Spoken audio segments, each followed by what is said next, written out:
Tu es là devant ton ordinateur en train de travailler, tranquille, et bim, il est midi. C'est l'heure d'aller manger. Ouais, mais là, t'as pas le temps de faire une vraie pause déjeuner parce que t'as ce dossier à rendre pour 15 heures, donc tu vas rapidement manger un sandwich ou une salade sur le pouce devant ton ordinateur. Et je t'explique pourquoi tu ne devrais pas faire ça juste après le générique.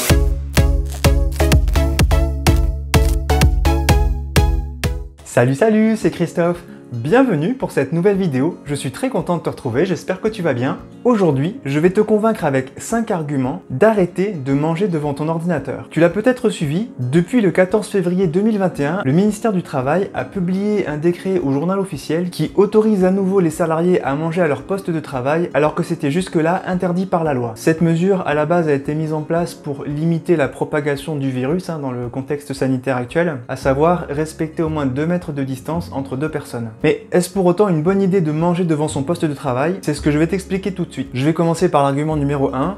Manger devant son ordinateur pose un réel problème d'hygiène. En effet, l'article 4228 alinéa 19 du Code de travail explique aux employeurs qu'il est interdit de laisser les travailleurs prendre leur repas dans les locaux affectés au travail. Et cette loi avait été mise en place en 2008 principalement pour des raisons d'hygiène. En effet, à l'époque, une grande enquête avait été menée et il en était sorti que les claviers d'ordinateur étaient de véritables nids à microbes. D'ailleurs, une autre étude que je te mettrai en description avait conclu que le clavier d'un ordinateur était plus sale que la cuvette des toilettes. Bah. Et j'espère que ça ne te viendrait pas à l'idée d'aller t'installer sur la cuvette des toilettes pour prendre ton repas. Donc pour éviter de tomber malade, évite de rester devant ton ordinateur pour manger et installe-toi plutôt dans un endroit qui est dédié à la prise de repas et qui soit propre tant qu'à faire. Bon, en vrai, pour rassurer les salariés avec cette nouvelle loi qui autorise à nouveau à manger à son poste de travail, Régis Bach, qui est un responsable au sein de la direction du travail, souligne qu'aujourd'hui et depuis le début de la crise du Covid, les protocoles dans les espaces de travail sont aujourd'hui plus rigoureux et garantissent le nettoyage des espaces de travail avec des produits virucides. Maintenant, je vais te parler de l'argument numéro 2. Manger à son poste de travail a un impact sur ta santé. Bon, le déjeuner, tu le sais, est un repas super important de la journée. Déjà, il représente plus de la moitié de tes besoins nutritionnels quotidiens. Ensuite, le déjeuner te permet aussi de tenir toute l'après-midi et ce jusqu'au dîner du soir,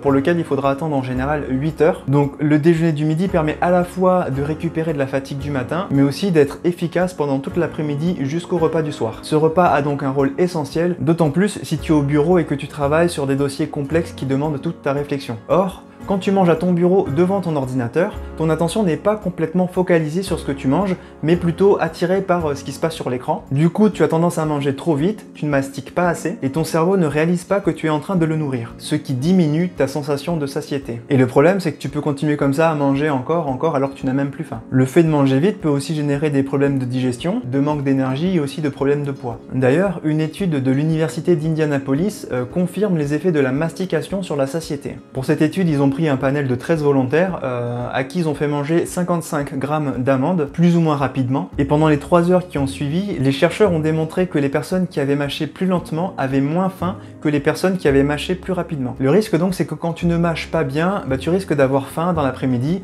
et vers 16h-17h tu risques de te jeter sur ce qu'il y a dans le distributeur automatique du bureau ou ce qu'il y a dans tes placards si tu travailles de chez toi. Et même si t'as pas l'occasion ou le temps de grignoter, le risque c'est que le soir au dîner tu vas avoir un repas beaucoup trop copieux, ce qui risque de te faire stocker plus de calories pendant la nuit. Un autre souci de manger sur le pouce et trop rapidement, c'est que ça te fait avaler de l'air et si tu restes assis toute l'après-midi sans bouger, tu seras peut-être sujet à des ballonnements, à des maux de ventre, voire même quelques soucis d'aérophagie, si tu vois ce que je veux dire. Alors argument numéro 3, ça peut causer un problème de cohabitation si tu travailles en open space. Imagine tu partages le même espace de travail avec plusieurs autres personnes et que tu vas utiliser le micro-ondes pour chauffer du poisson, des œufs et d'autres plats qui ont des odeurs malheureusement parfois assez déplaisantes pour les autres. Eh bien tes collègues risquent d'apprécier que moyennement le fait que tu diffuses comme ça tes odeurs de repas dans tout l'espace commun, surtout que l'odeur peut rester toute l'après-midi si l'espace n'est pas très aéré. Sans parler des nuisances que peut causer le bruit de la mastication, qui risque d'irriter les plus sensibles, ou tout simplement gêner ton voisin de bureau qui est en train de réfléchir sur un calcul compliqué, ou qui est tout simplement en train de discuter au téléphone.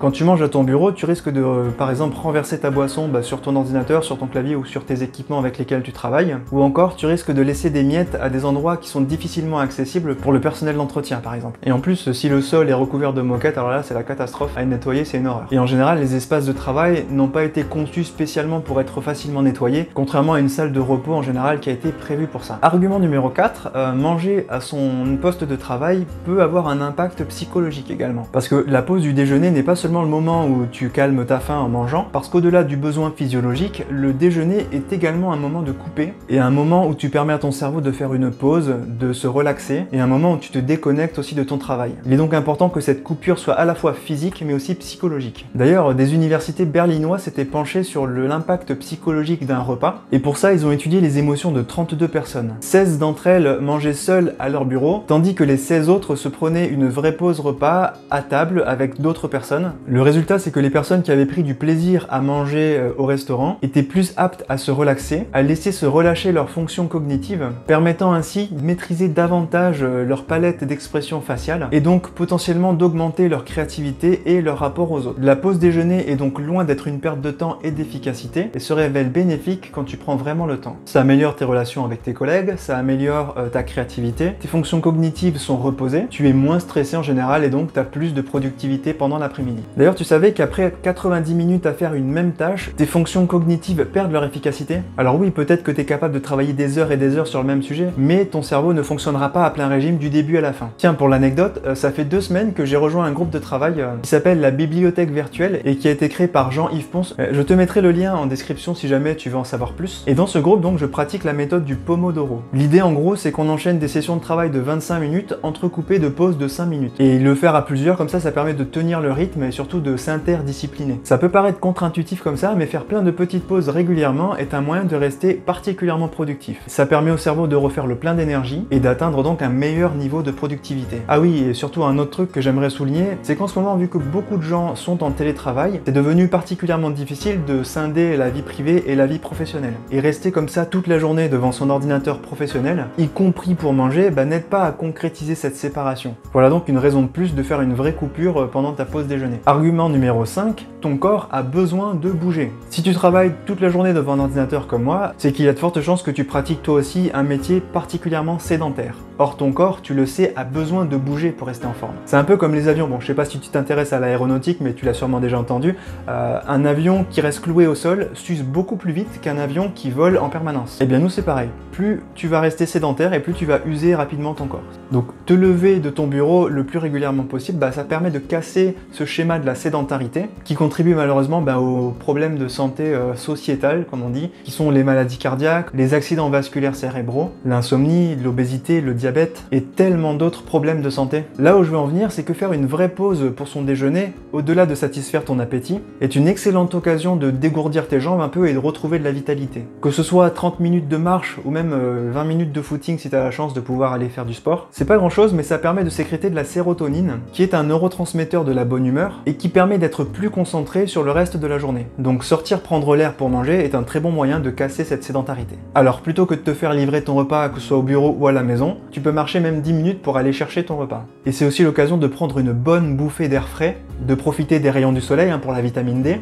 si la météo et la saison s'y prêtent bien sûr, et surtout pour ta santé mentale. D'ailleurs, tu y gagneras beaucoup à rajouter cette habitude dans ta routine quotidienne du travail, et tu en tireras de vrais bienfaits pour ta santé. Tiens, avant de conclure, je vais partager quelques chiffres. La société Edenred, qui est connue pour faire les chèques déjeuner et les cartes tickets resto par exemple, a mené une enquête en 2016 sur plus de 2500 salariés dans 14 pays. Il en est ressorti que le temps de pause moyen pour le déjeuner varie d'un pays à l'autre, et la France fait partie des très bons élèves, puisque les salariés français prennent en moyenne 45 minutes pour manger, là où les autres pays prennent 30 minutes en moyenne. En plus, en France, ce sont 60% des salariés qui sortent en général pour manger, et seulement 27% qui restent à leur poste de travail. Bon, ces chiffres datent de 2016, je sais pas ce que ça représente aujourd'hui vu qu'on est tous en télétravail, mais j'imagine que le chiffre a dû augmenter depuis. Bon, je sais pas toi, mais je dirais que c'est peut-être le moment de conclure.